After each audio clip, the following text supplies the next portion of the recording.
Sierra Chichinautzin es el cinturón montañoso que selló el escenario de la antigua ciudad lacustre de Tenochtitlan, hoy Ciudad de México, que cautivó por su belleza a los colonizadores españoles a su llegada a estas tierras. Con el transcurso de los siglos se ha convertido en una de las urbes mayormente pobladas y complejas en el mundo. Sin planeación aparente, su desbocado crecimiento parecería no tener fin. En este ojo de la tierra, hace aproximadamente 15.000 años, nació el volcán Chichinautzin, nombre con el cual en adelante se conocería a la formidable, pero aún más legendaria, Sierra Chichinautzin. Este volcán particularmente está al centro de la sierra y hay que considerar que la sierra está al centro del eje neovolcánico. Por eso precisamente el paisaje en esta zona está dominado básicamente por volcanes. Como parte de la cadena montañosa en la Sierra Chichinautzin, se formaron los bosques de Malacachtepec-Momoxco, conocida hoy como Milpa Alta. Los volcanes Tlaloc, Tulmiac, Cuauhtzin, el hijo del Cuauhtzin, el Ocozacayotl, el Teutli, entre otros, han dado vida a los pueblos asentados en ellas. Hoy en día, aunque desapercibidas para muchos habitantes de la Ciudad de México, estos pueblos y montañas siguen siendo pulso vital para nuestra capital.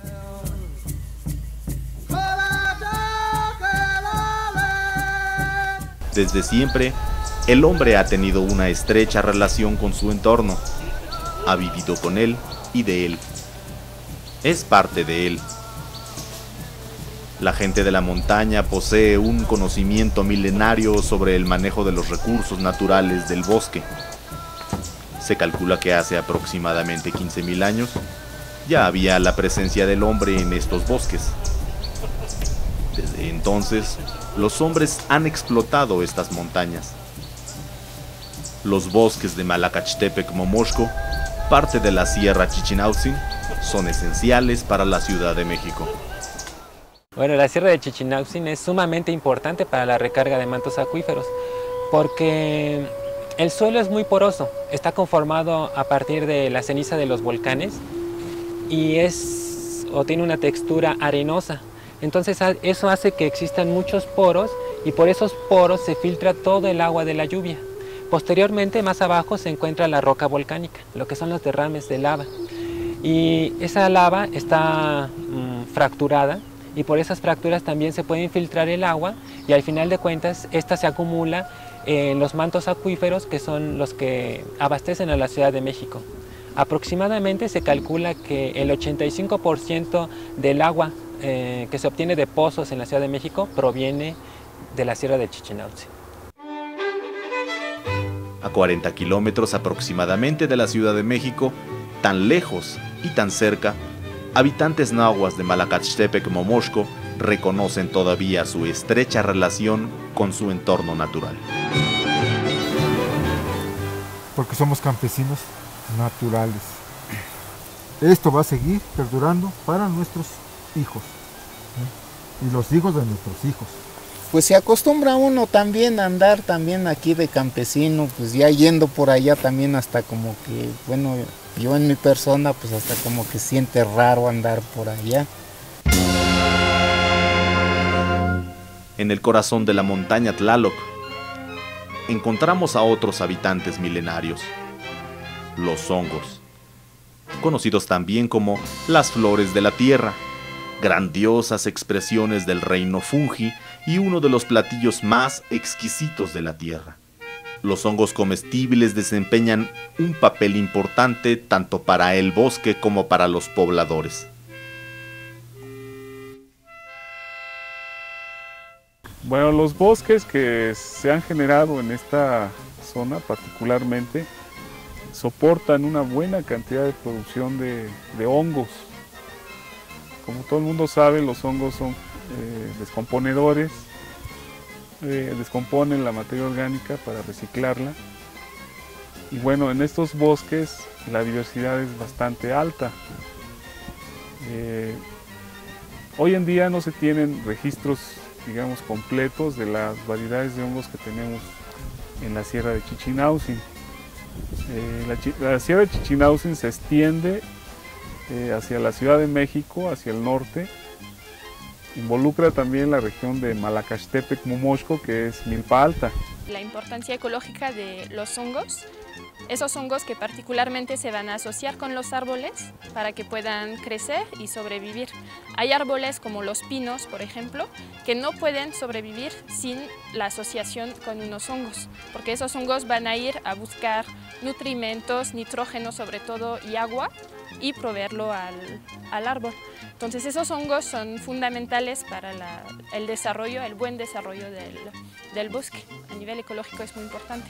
También todos esos hongos descomponen la materia orgánica del bosque y por lo tanto están jugando un papel muy importante para los ciclos de nutrimentos, ¿no? Para la fijación de fósforo, de carbono, de nitrógeno.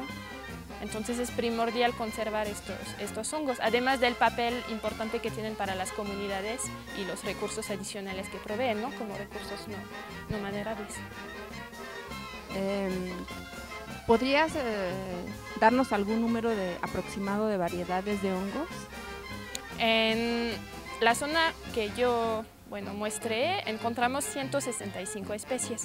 También hay que considerar que son unos cuadrantes muy chiquitos para poder ir todas las semanas y tener replicaciones, ¿no? Entonces eso es una subestimación de la riqueza existente. Pero 165 especies, considerando no solo las especies comestibles, sino las especies saprobias y las que se asocian con esos árboles. El problema de la mayoría de los estudios en el bosque es que se enfocan muchas veces a los hongos comestibles y eso también subestima la riqueza existente, porque existen muchísimas otras especies de hongos que la gente no va a recolectar, que no come, pero que juegan un papel fundamental para el bosque realmente. ¿A qué le llamas saprobios? Los hongos saprobios son los que crecen sobre la hojarasca, por ejemplo, la madera, que van a descomponer ese sustrato y liberar los nutrimentos, haciéndolos disponibles para las plantas y entonces juegan un papel muy importante para los ciclos de los nutrimentos en el ecosistema, ¿no? Liberan los nutrimentos que van a pasar a la planta, que los va a poder absorber para crecer mejor. En estos bosques hay una cantidad de recursos importantísimos para el desarrollo de las comunidades. Y simplemente lo ves en la época de lluvias, por ejemplo, ves hordas de gente prácticamente que va hacia la Sierra de Chichinauhtzin tempranito con sus canastas a colectar hongos, ¿no? Pues es toda una civilización, es todo un conocimiento de cuáles son las especies que se pueden consumir, cuáles son las especies que no se pueden consumir, en qué momento del año están disponibles, en dónde se localizan estas especies, ¿no? También eso es muy importante, ¿no? Y claro, si se deteriora el bosque, ya no van a encontrar esos hongos que es un recurso realmente, ¿no? Una vez me encontré a algún honguero que estaba ya perdido en la sierra y me dijo que él podía colectar hasta 100 kilos del hongo clavito en un día. Existe una tradición legendaria en la ingesta de hongos. Los habitantes de Malacachtepec, Momoxco, han comido hongos por cientos de años. Desde chiquita, desde la edad de 9 años, ya me llevaba al campo mi mamá. ¿Ya la llevaba? Sí. Ella es la que me enseñaba cuáles hongos se comen y cuáles no. Se parte y ya se le echa como si fueran papas al caldillo de jitomate. O asaditas también se pelan y se ponen en el comal, se les echa salecita y tantito limón, nada más.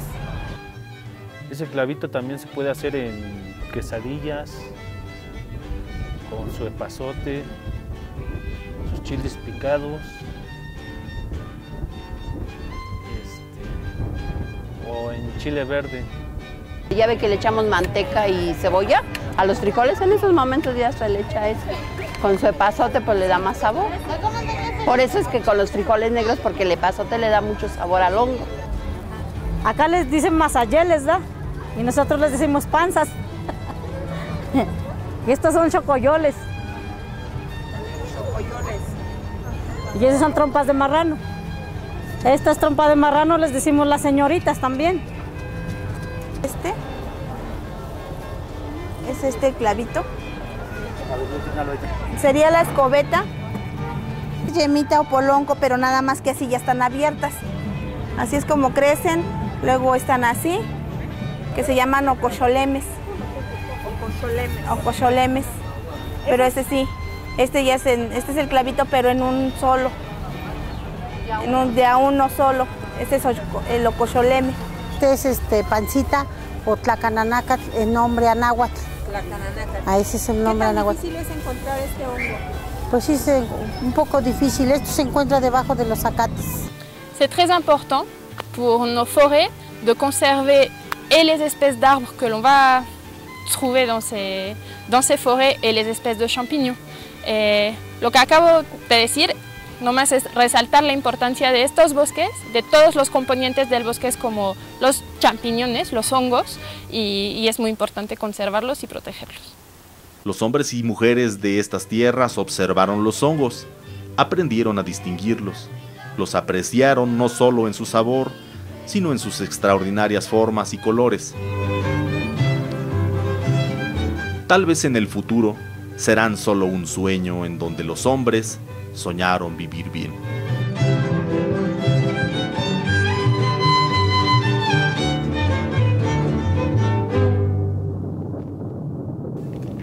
Que serían como las 2 de la tarde cuando se nubló y empezó un agua pero fuerte, con centellazos.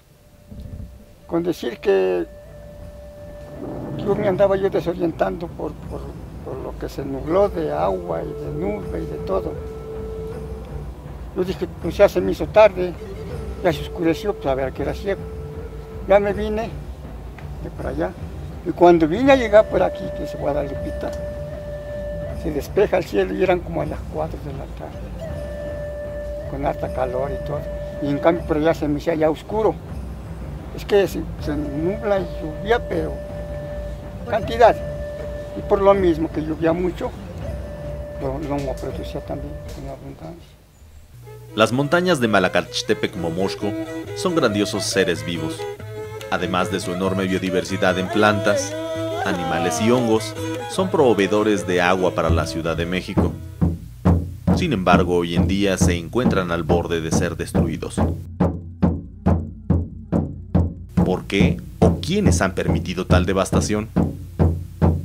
El asunto es legal y repercute en la tala de árboles para el monocultivo y asentamientos irregulares. Sucedió lo mismo en selvas y desiertos.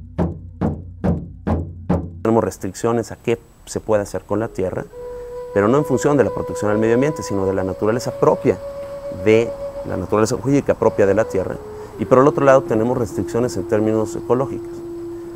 Parecería claro que ninguna de las dos regulaciones, la de tenencia de la tierra o la de protección al medio ambiente, ha resultado ser eficiente en el caso de Milpalta. En Milpalta coexisten distintos tipos de propiedad de la tierra que tienen regulaciones distintas y que generan hacia los habitantes de Milpalta de entrada una terrible confusión. Pero sobre todo, digamos, les otorgan costos muy altos para el aprovechamiento racional de sus tierras y de sus propios recursos. O sea, en Milpalta existe la propiedad privada, la propiedad comunal y la propiedad ejidal. En el 92 se hizo la reforma constitucional. En el sexenio Salinas, para permitir el fraccionamiento y la liberalización de la tierra ejidal. Esto se hizo con la intención de modernizar el campo mexicano. Sin embargo, la propiedad ejidal tenía, al menos de forma, digamos, teórica, una mejor protección del medio ambiente y un mejor aprovechamiento de los recursos naturales. Cuando se vino esta modificación constitucional y se permitió el fraccionamiento, lo que de hecho se otorgó fue un incentivo muy grande para los pequeños para que los ejidatarios se convirtieran en pequeños propietarios. En el México antiguo, la relación con las montañas fue fundamental. como el origen del agua que se precipita para germinar las semillas, como un espacio de observación del cielo por donde sale el sol. El horizonte y la ventana por donde los antiguos observaron el universo. Como decíamos alguna vez, la montaña es la interfase, es el punto de contacto entre la tierra y el cielo.